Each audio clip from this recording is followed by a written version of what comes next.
Hello, hello, hello, and welcome back to Noble Self-Publishing Academy. My name is Jen, and you are officially watching lesson number 5 of the free mini course, What Goes in Your Book Besides Your Book? Front and Back Matter Essentials.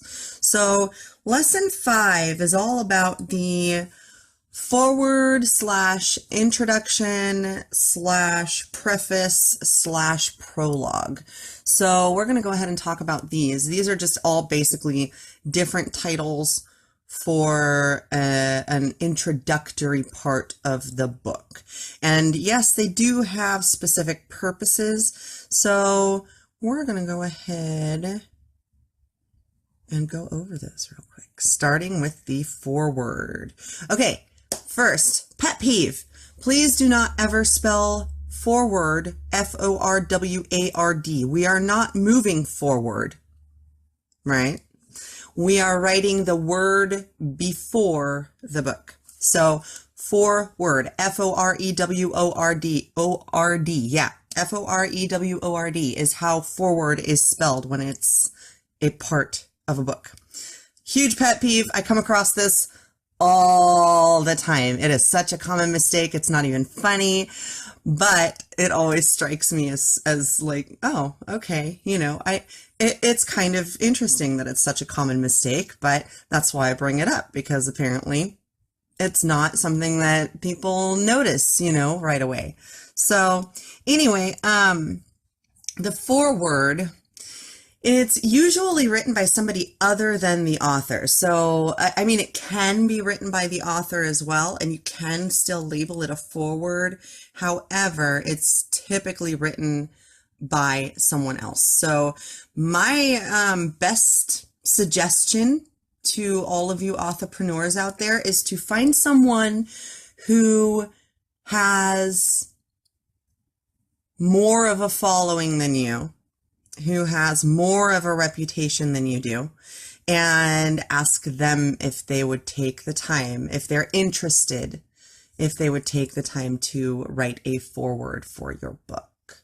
And of course, it has to be relevant to their genre, their typical genre, you know what I mean? But anyway, yeah, so that's the foreword. That's the basics. That's what you got to know. The next one is the introduction. Okay, so when it comes to a book, the introduction can be written either by someone else or by the author, right?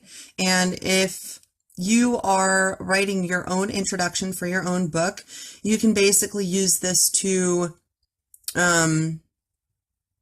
introduce either how you got inspired to write this book, or what made you think that you are knowledgeable enough on the topic to write this book, or pretty much whatever you feel is important for the reader to know.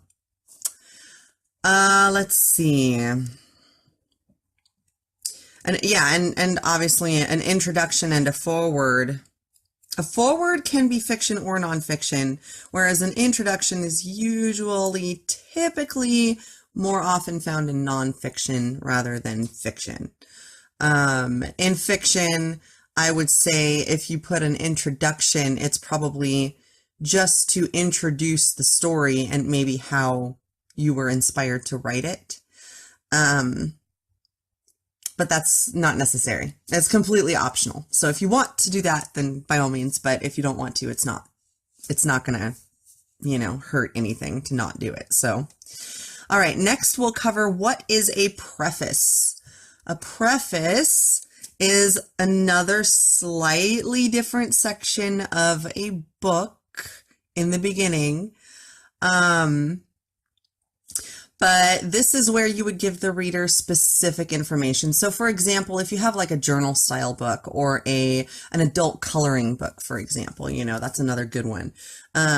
You would want to say, and instead of naming it preface, you can also name it how to use this book or something to that effect. You know what I mean? It just all depends on what kind of book you have and what your purpose with this section is. The prologue is usually more present in fiction rather than nonfiction, and it's basically a connected part of the story that is also, that's important to know about, but that doesn't really fit in to the book as a whole, if that makes sense. So if you have like something that the reader needs to know before they start reading the actual story, and that is illustrated usually in a prologue. Okay? Hopefully that makes sense. All right. So, yeah, I think that's it. The prologue was the last one. So the next section is the actual book. Okay.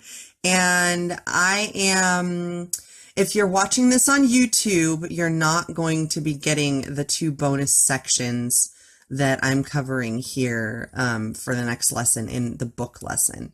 However, if you're watching this on Teachable and you're on Noble Self-Publishing Academy's Teachable account, then you can look forward to, here, let's see.